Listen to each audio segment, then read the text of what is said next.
Welcome, ladies and gentlemen. Welcome to the Live Free Now show, bringing you the news, views, tips, and tools you can use to live a free, prosperous, and healthy life. I'm your host, John Bush. So excited to be joining you today on this beautiful Wednesday. We do the show live 11 a.m. Central. You can always catch the replay. I want to encourage you to subscribe to the YouTube channel if you're watching here on YouTube. Let me pop it all on airplane here.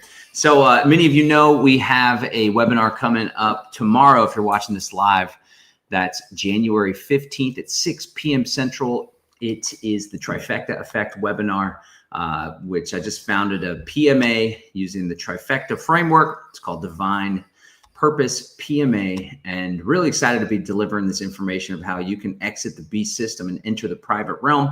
It's going to be kicking off a new partnership and collaboration with Sacred Honor Educational Fellowship, which was founded and is led by Michael Joseph and an awesome team. It's not just this trifecta, which we're going to talk about here in a sec, but they have all sorts of different pathways to really enter the private realm and do so from a grounded, methodical place so you can get the heck out of the public jurisdiction, which is a total pain in the neck. But we have Michael actually with us for about 20 minutes for a brief interview. We're going to learn about him, how he got into this space, a little bit about Sacred Honor Fellowship, and then we'll just go over a quick introduction to the Trifecta Framework. But if you want to dive deeper, I want to invite you guys to join us for the webinar. You can register over at divinepma.com/webinar, divinepma.com/webinar. But without further ado, let's bring Michael up. Michael, how are you? Amazing. Thank you. Good to see you, brother. Yeah, man, I'm really excited about this collaboration we are going to be doing. It's been a long time coming. We've been sorting things out, getting on the same page, and all good things come in time. So really excited. Why don't you just start by introducing yourself to the audience for folks that may not be familiar with you? Sure. And by the way, I want to reference that the webinar for this, going over the trifecta and really deep diving, is Thursday, January 15th, which is tomorrow. I thought you said 16th, but maybe I heard you wrong. I just want to make sure it didn't confuse people. So we're just being clear there. And for those of you that are watching the replay, we're going to take the webinar and make it evergreen, so we'll be able to schedule a time ongoing. So if you miss this, if you're watching after the fact, still go over to the website and register. You'll be able to book a time and watch it. It'll be the encore presentation. Yeah. So I'm, as John has said, I'm Michael Joseph, the founding director of the Sacred Honor Educational Fellowship.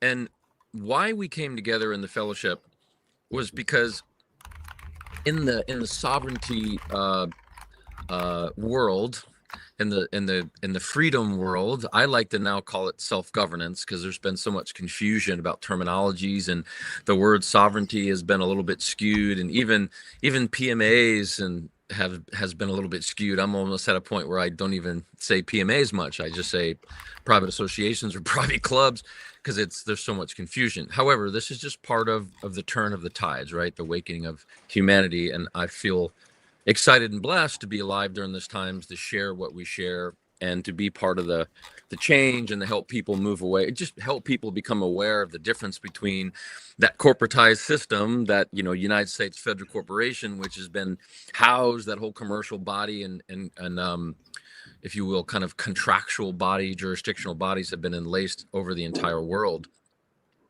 And the great awakening is happening right now, for sure. So that's what's so exciting, even though it can be a little fumbly and we're working our way through it.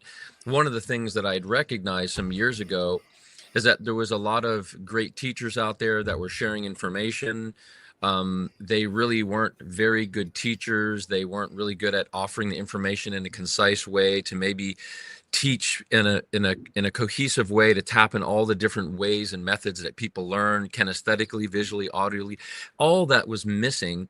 And it was kind of, we've come out of the sort of this closet dark space of the sovereignty world, where people years ago, 20, 30 years ago, if you were trying to teach this stuff, you could end up dead, honestly, or just harassed to the point where it was just so miserable to exist.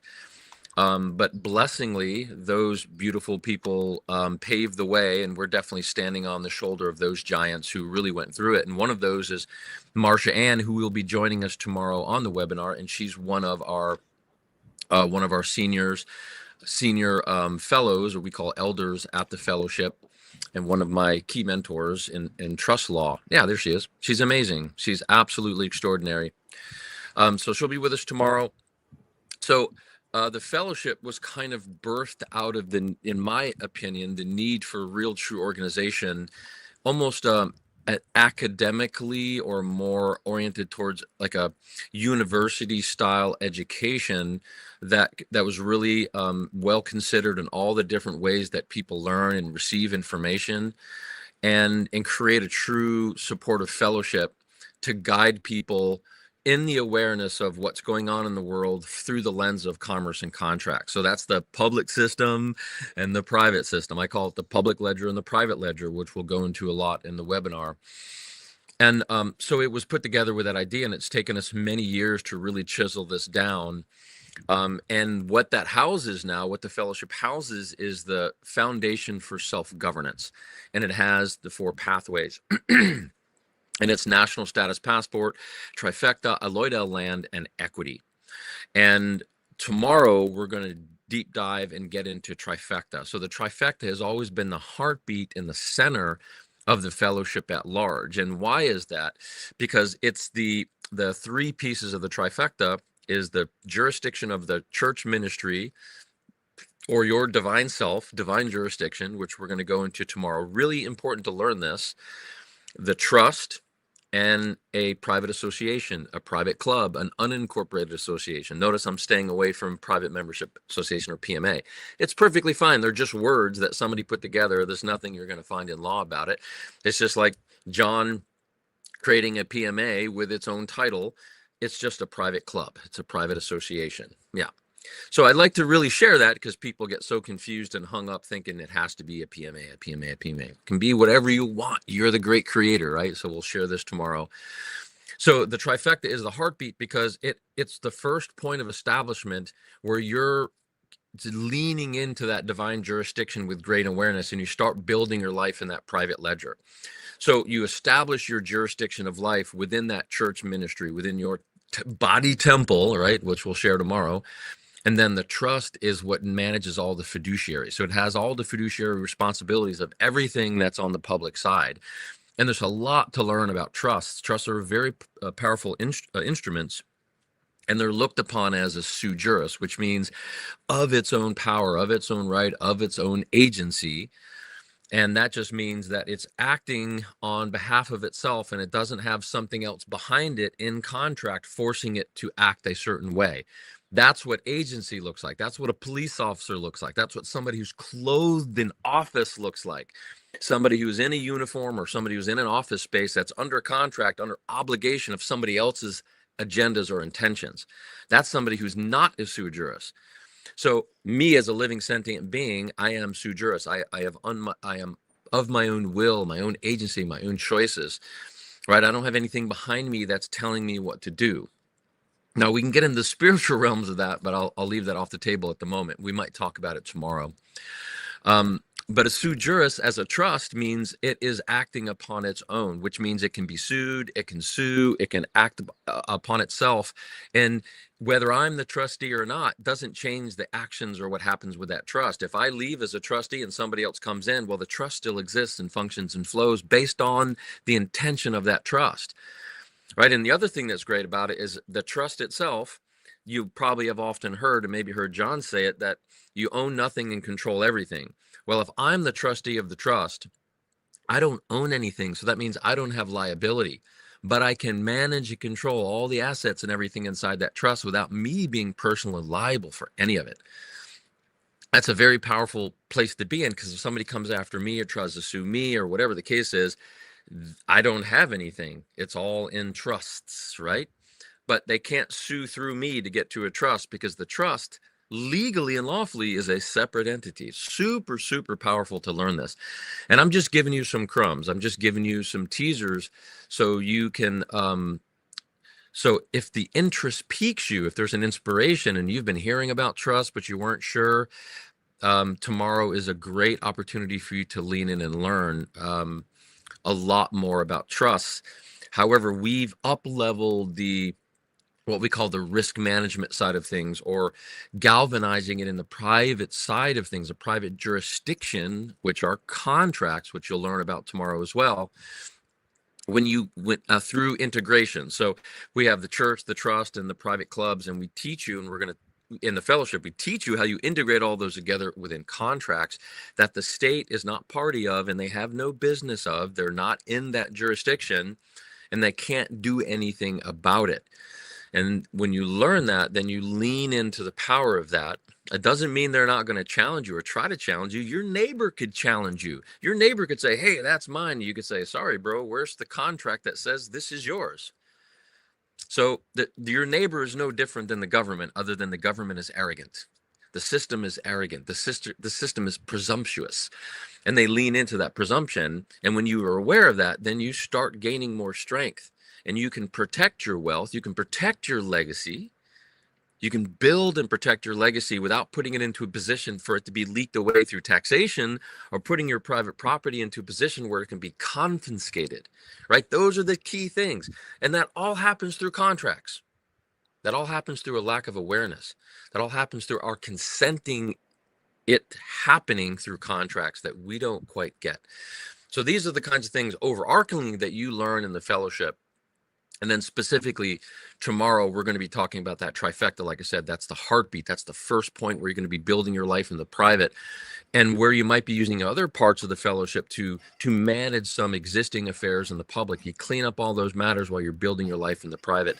And then you also learn how you can manage through the trifecta. You can manage existing affairs in the public, like LLCs, C Corp stocks, a lot of other things, real estate. You can manage all those in the public side of things through the lens of the trust or the trustee. So you'll learn all of that as well, with a lot more power, without leaking away your wealth, without putting your property in risk of confiscation. Good stuff. Yeah. And a lot of you have been following me for a while know that I originally was quite skeptical of this whole space. I thought it was charlatan, just mumbo jumbo.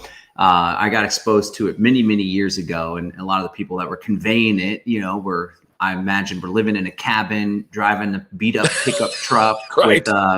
with private for commercial use only. And my thought was like, well, these folks, sure, they're not paying taxes or they're not in the system because they don't have a lot to lose. It's a low risk profile. But as I came to learn, in large part from my good friends River and Amani, they're the ones that really introduced me to the power of a private membership association, an unincorporated association, because I recognized, well, we're doing a lot of similar stuff. They have Haven Earth Trade School, Haven Earth PMA. They're teaching people. And I'm like, well, I'm doing Live Free Academy.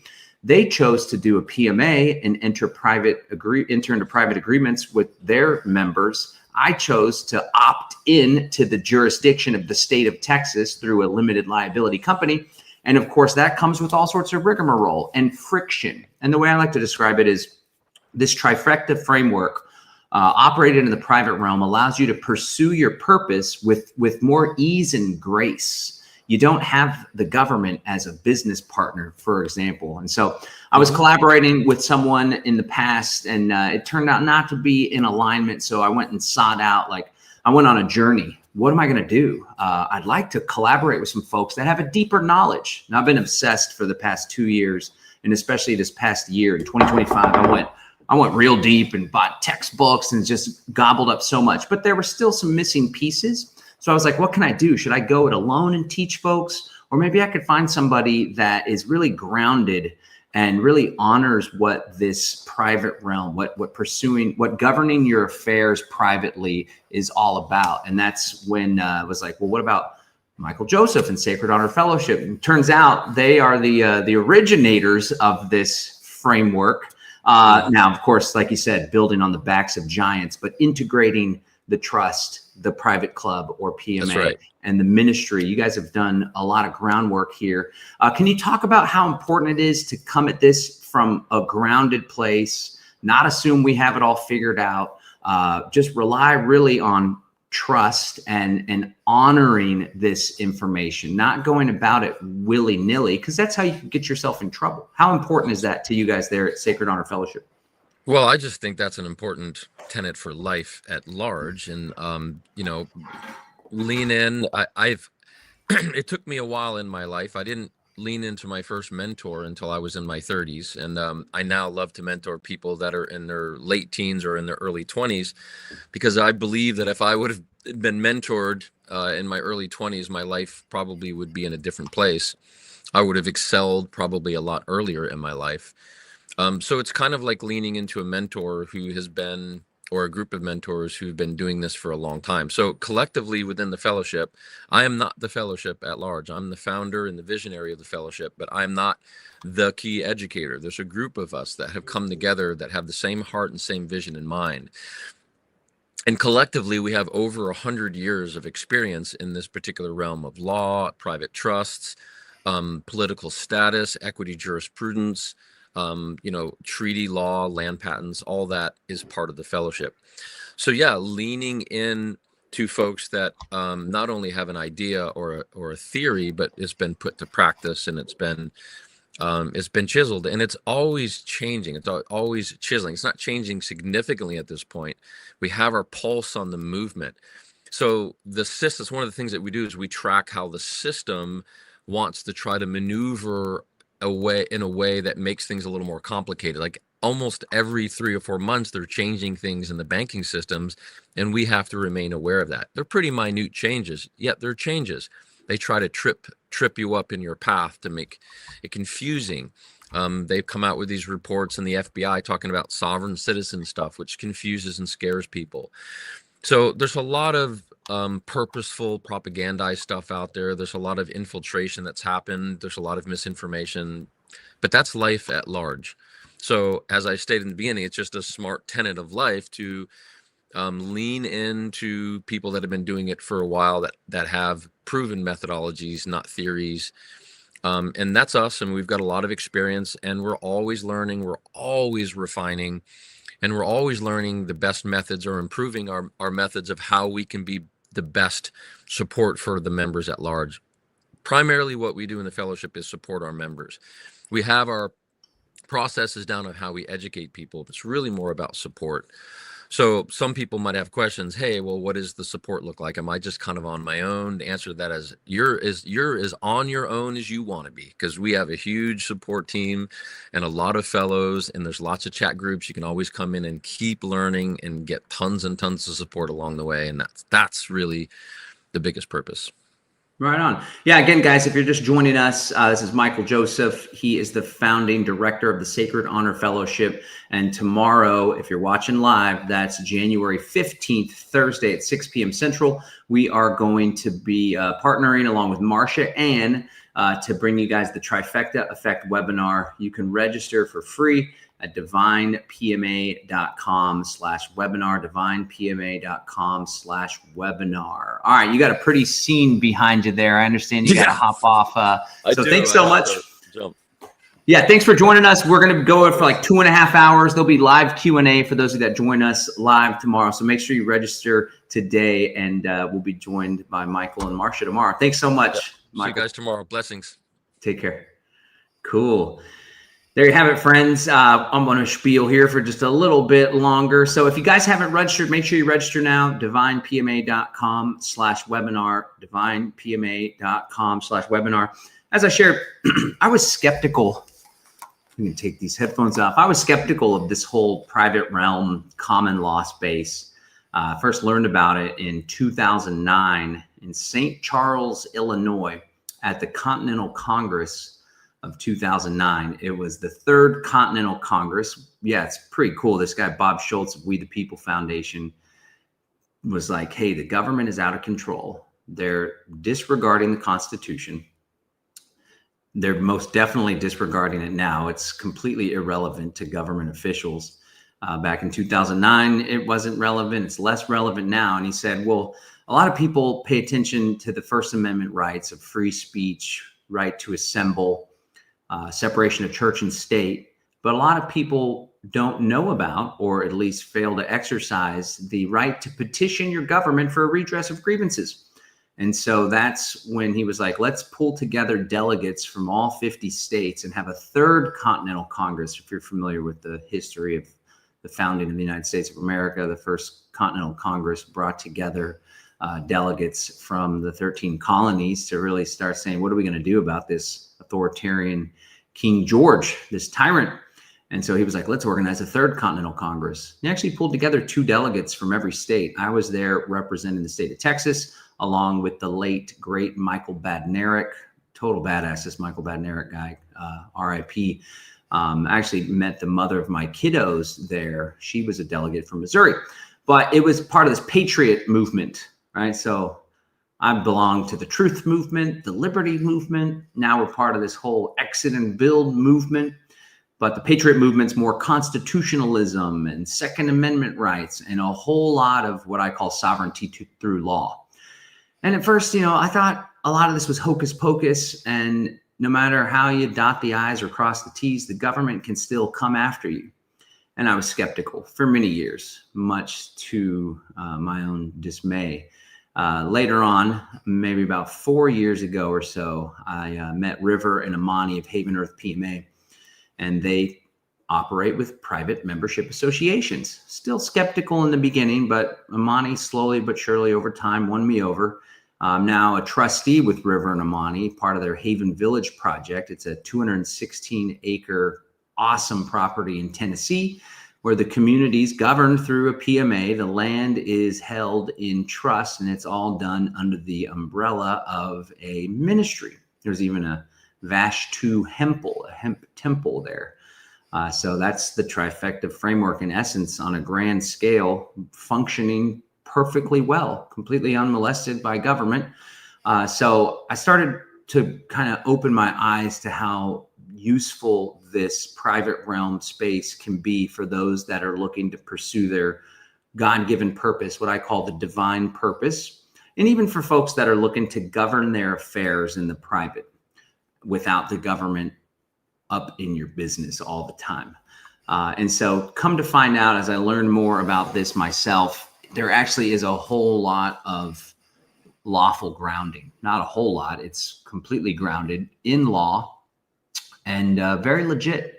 And so I, along with some others, we founded a Trifecta organization. We have a ministry called the Freedom Family Fellowship. There's a trust. There's a private membership association, just started a new private membership association, Divine Purpose PMA. That's the organization hosting the webinar, and just really see a lot of benefit. One of the things that clicked for me with this whole space was I've been an agorist for quite some time, since 2009. And if you follow my work, you know what agorism is. I like to describe it as revolutionary market anarchism, this idea that we shouldn't compete within the state to create freedom. We should compete with the state to create freedom. It's where we get this idea of counter economies, essentially trading outside the system, under the table, alternative currencies, you name it. But there was a challenge because in order to scale in the counter economy, it's really challenging if you're getting bigger, or you want to steward resources like land, or you still want to engage with the banking system, which, like it or not, the ability to receive debit cards, credit cards, that has benefit for people that are offering goods and services in the economy. So I was like, well, with agorism, how can we even do any of that if we're trying to do everything in the counter economy? And how can we do those types of activities, financial activities, holding title to a tractor, a truck, a piece of land, a homestead? How can we do that and remain in alignment with the freedom principles that we're all trying to pursue? And it turned out that this private realm, this Trifecta framework, was the perfect answer. It's essentially a bridge into the legacy public system while still operating in the private. The trust especially enables people to steward resources, land, tractor, truck, Bitcoin, crypto, business, whatever it may be. And also the trust acts as a fiduciary for your overall organization. And so we opened a bank account with the trust, And of course, the banker, it was actually the branch manager, was kind of confused because opening trusts isn't anything out of the ordinary for these banks. They open trusts all the time, but generally they ask you for the trust indenture, which is the contract of a trust that lays out the terms and the duties of the trustees. They're the ones that manage the trust. And so they're like, yeah, we can set up a trust, no problem, if you'll just provide the trust contract. But being in the private realm, and this isn't completely out of the ordinary, but some of the bankers are like, what? You don't provide the trust indenture. It's private.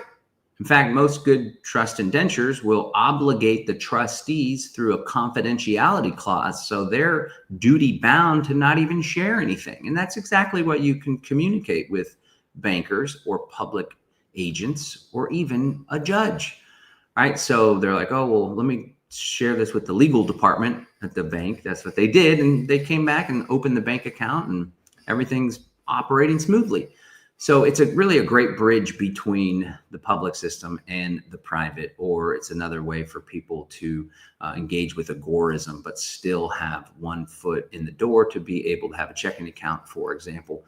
Really excited to share this information with you guys. The webinar is going to be outlined essentially breaking down some principles, right? So it's the Trifecta Effect webinar, how to leverage private realm principles once reserved for the ultra rich to protect your purpose, preserve your wealth, and fully govern your affairs in the private, even if you're knee deep in the system, new to law, or overwhelmed by conflicting voices. I want to throw that piece out real quick. I know there's a lot of gurus out there, and a lot of people say, this is the only way to do it. You got to do it my way, and that other guru's a fraud, and my guru's the best. I tell you what, that is really irritating. It's one irritating thing about this space, but that's not how Michael and Marcia and Sacred Honor Fellowship rolls. And I really find them to be very grounded in their presentation of this information and just how they present themselves in general. So that's the title of the webinar. That's the headline there, the Trifecta Effect webinar. And we're going to be breaking down how purpose, property, and governance can operate outside public jurisdiction. We're going to share what it actually means to live and build in the private. And we'll spend a good amount of time breaking down how the ministry, trust, and private membership association work together as a powerful unified structure. Now, the webinar itself will be presented by going over these 3 principles, okay? These 3 principles, which essentially form the foundation of the Trifecta Framework, all right? The first principle is contracts rule kingdoms. The state cannot impair the obligations of a contract. Discover why the private realm is real, lawful, and bulletproof, and how PMAs, trusts, and contracts form an impenetrable legal wall the system can't touch. So this will be the teaching portion of the webinar. Again, guys, you can register today, whether you're going to watch live on the 15th of January, 2026 at 6 p.m. Central, or you're catching the encore replay. We're going to make that available shortly after we wrap up. divinepma.com/webinar is the website, which I hope you guys will check out today and register today. So that's the first principle we'll go over. Then we'll share, and we're going to introduce the concept of a trust through this, or sorry, a private membership association or an unincorporated association. That's how I first really got into this space. So I wanted to share that first.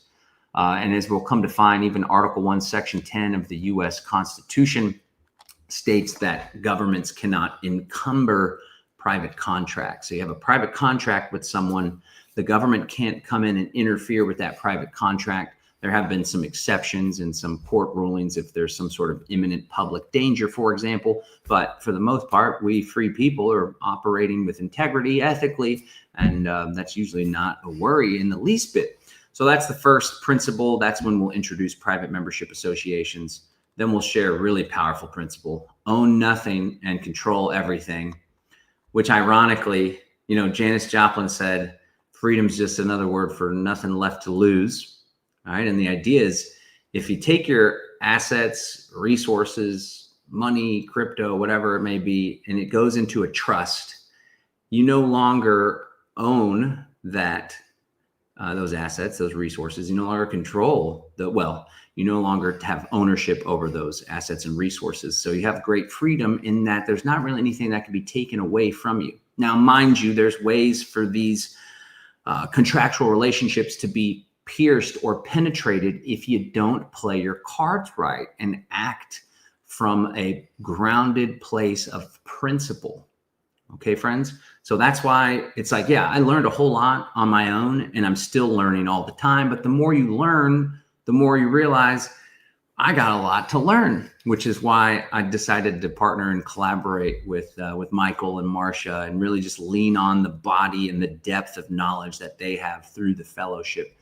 But another thing that comes to mind, I must say it's the old Janis Joplin lyric, is Klaus Schwab once said, or the World Economic Forum said, own nothing and be happy. And so there actually is something to that, come to find out, as far as legal ownership goes. But the power of a trust, which we will convey in this second principle and component of the webinar, is the idea that you own nothing and control everything. And a common law, irrevocable trust enables you to do just that. If you're a trustee of this trust, you do not have ownership over the resources or assets in the trust, but you do have control over them. Lots to unpack there and lots of great power and responsibility, I should say, comes with that as well. And then we're going to get into the ministry piece with principle number 3. Your body is your temple. Your word is your ministry. We're going to learn how to legally operate your purpose as a private ministry in the likeness of a 508c1a church while stepping into your full authority as a sovereign steward of divine work. And I really appreciate the manner in which Sacred Honor Fellowship communicates this. Really, the foundation is your body being a temple and your word being your ministry. And so some people will go so far as to create a comprehensive church organization with deacons and church officials and maybe even a physical place where there's a congregation that meets. But also when you recognize that the goods and the services that many people offer into the marketplace of ideas, really that's our God-given gifts. And when you become more and more of a spiritual person, you recognize that this work that we're doing is part of our divine purpose. And there's actually many protections, not only spiritual protections in a metaphysical sense, when you start to align with your purpose, when you start to align with natural law. Natural law, we're going to talk about natural law in the webinar, of course. It's essentially the idea that all actions have natural, organic consequences, a cause and effect. And the more that we align with the natural consequences of this universe, the more that we can pursue and operate with grace. Whenever we work against those the natural order of things, God's law, God's order of things, then there could be some problem. Another way to look at it, a Christian perspective, is when you sin, it's a separation from God. You're missing the mark. To further align with God's law, with natural law, is to live without sin. Now, nobody except the good Lord Jesus Christ was able to do that. We all do our very best, but the more we do align with the natural order, with God's law, the more that we'll prosper, the more that we will live the good life, right? And so that's really what that's all about. We're going to get into 508c1a. One thing I appreciate about Sacred Honor Fellowship is they talk about operating in the likeness of 508c1a church. A lot of people don't recognize with these organizations and these structures that we're creating, you don't have to file anything with the government, nor do you have to ask for permission from the government to operate in this way. We're pursuing our divine purpose. We're operating as a ministry. We're organizing people through a private membership association. We're stewarding our resources in the private realm via a trust. And we're not asking for permission to do it. And we're not having to sign anything with the government or file anything with the government outside of, if you want to open a bank account, you can file for an EIN. And then you get a tax exempt EIN, employee identification number, which is necessary to open a bank. So we'll break down 508c1a because there actually are some legal protections. If you're operating an organization in the likeness of a 508c1a, there's tax exemption, there's exemption from all sorts of filings and all that good stuff. So those are the principles we're going to break down. That'll form the bulk of the webinar that we're doing tomorrow. Again, if you're just joining us, my friends, we're going to be wrapping up here in just a sec, but I do want to invite you once again to join us for the Trifecta Effect webinar. We go live. If you're watching us live, the webinar will be hosted live January 15th, 6 p.m. Central. It's called the Trifecta Effect webinar. I'll be joined by Michael Joseph and Marcia Ann of Sacred Honor Fellowship. Sign up at divinepma.com/webinar. Look, guys, a lot of people are worried. They think this kind of thing is risky, but I would argue, just like I did for so many years with Bitcoin, right? Because I was involved with Bitcoin back in 2013 is when I became a Bitcoin advocate. And people would say, oh, investing in Bitcoin, trading with Bitcoin, buying and selling with Bitcoin, it seems risky. Some decentralized blockchain, internet, funny money. It seems risky to get involved with that. Well, that actually flipped on its head. And now it's more evident that it's risky to not have Bitcoin as part of your holding or some sort of decentralized cryptocurrency. As we speak, Monero is actually reaching all-time highs, and it's a private cryptocurrency. Well, just the same, operating in the public realm is not without risk. And if you've ran a business or tried to do anything of significance, you'll quickly find that just because you dot the I, cross the T, ask government for permission, file your certificate of formation with the Secretary of State, it does not by any means mean that the government is going to leave you alone. Quite the contrary, you are voluntarily, of your own accord, inviting the government into your personal and financial affairs. So I would argue that while you may think it's risky to operate in the private realm, it very well may be more risky to not operate in the private realm. Just some ways to kind of shift your thinking there, guys. So again, join us for the webinar live, 6 p.m. Central, January 15th, 2026. If you're watching this video after the fact, we are going to take that webinar. We're going to create an encore presentation. It'll be evergreen, so you'll be able to tap in, choose a date, and watch the replay, still participate. During the webinar, we're going to be inviting you to join us to work deeper with Sacred Honor Fellowship and to take part in their trifecta pathway. Or if you want to work deeper with myself, along with Michael Joseph, there's also going to be an opportunity for you to join us through a facilitation program that we've put together through Divine Purpose PMA. Guys, I want to thank you so much for joining me today on the Live Free Now show. As always, every Wednesday we go live at 11 a.m. Central, bringing you the news, views, tips, and tools you can use to live a free, prosperous, and healthy life. Until next time, my friends, we're here to help you exit the beast system and enter the private realm.